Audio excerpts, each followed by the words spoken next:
So here we're back to our basic random walkers code, where we've got 100 random walkers going up or down, and we have the step size fixed, where they're always going to take one step in either the upward direction or the downward direction. Now that's not the only way that you have to do that. You can also make the step size proportional to the current value. So for example, this is an important change you can make to help model the stock market, because a higher valued stock is going to tend to change more than a lower valued stock. And so what we can do is we can change this step size. So here we've got this dx times up or down. Currently that's always going to be a +1 or a -1. But what we can do is we can take and make this proportional to the current value. So if I take this walkers of I, copy and paste it here, then currently it's going to take a step that's either positive current value or negative current value. Now that's a little bit dramatic, I think. So what we can do is we can change this dx to kind of scale that down. So instead of being the absolute step size, this is now going to be as a fraction of the current value. Now it occurs to me that I'm starting these folks out at 0.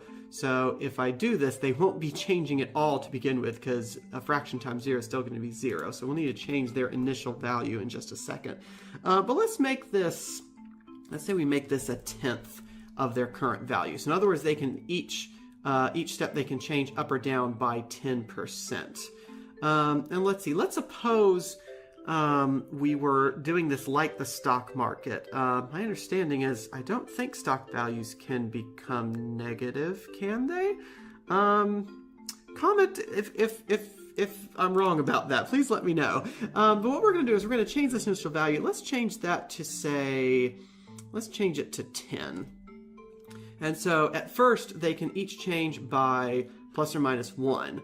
But let's say one of them goes up by 1, so now it's up to 11. Well, now it can change by ±1.1. Whereas if it went down originally, it can now change. It's now at 9, so it can change by ±0.9. So this means that things that decrease are going to tend to change by less. Things that increase are going to tend to change by more. And I'm pretty sure that means we'll never get a negative value, but I am happy to be proven wrong if that pans out. So here we've got our fractional step size of 10%. Let's hit Control 2. Oops. Went off to my other screen. There we go.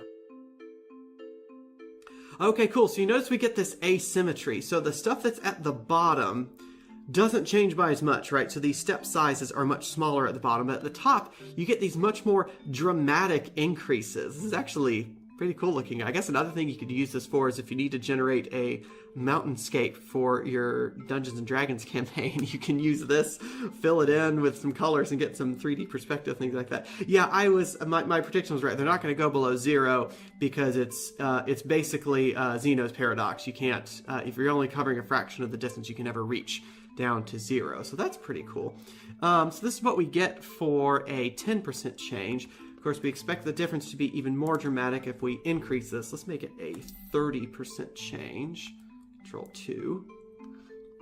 Yeah, so these things get peaking up right away pretty quickly. I mean, the rest of it is pretty flattened out. Yeah, so we've got like this one random walker up here that's doing really well.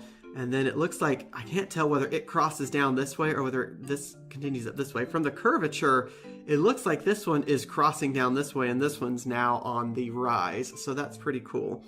I tell you what, there's something I have not tried yet in VPython, and that's getting a logarithmic scale. Can I do that in VPython GlowScript? Logarithmic scale. I cannot type and talk at the same time, sometimes. Okay, so it turns out in order to successfully use the log scale, you have to specify a y minimum, because otherwise your y minimum is 0 and it doesn't like giving you a log display with a y minimum of 0. I would have thought the auto scaling would take care of that, but apparently not.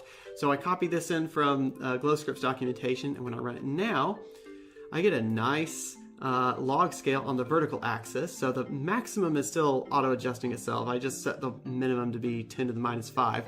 And you see now we don't get those sweeping curves anymore because a log scale on the vertical axis will turn exponential curves into straight lines. And so we end up back with the same kind of pattern we had before. The difference is now every time you make a little jump like this, you're jumping an order of magnitude. I'm not sure I like this view now that I've gone through all the trouble of getting that. I'm not sure I like it that much. So here's what I'm going to do. I'm going to comment this out. And you are free to use that if you like it when you work with this code yourself. I think I'm going to prefer the nice mountain view there, which is pretty cool. Let's see. So the mountains are going to get more extreme the higher I make this thing. Of course, then there's the question of what does happen if I cross the 1.0 threshold. Let's give these folks the opportunity for 100% change. I guess we're going down to 0. All right, let's change these folks. Oh, that's right. They're going to hit 0 and then not go past 0. All right, so let's let these folks change by 110%. There we go. Now I'm going into the negative. So now I'm getting mountains and ocean floors. But of course, eventually they're going to get kind of close to 0 and not be changing by that much. So that is not nearly as dramatic. So I think my favorite value for this is going to be around 0.1, 0.2, 0.3, where you get these nice, beautiful mountainscapes. So anyway, that's a different way you can play around with a random walk. I think that's going to be enough for our look into one-dimensional random walks. So in the next video, we're going to expand into 2 dimensions and get back to our wonderful little animations. So thank you so much for watching. I will see you next time. Bye-bye.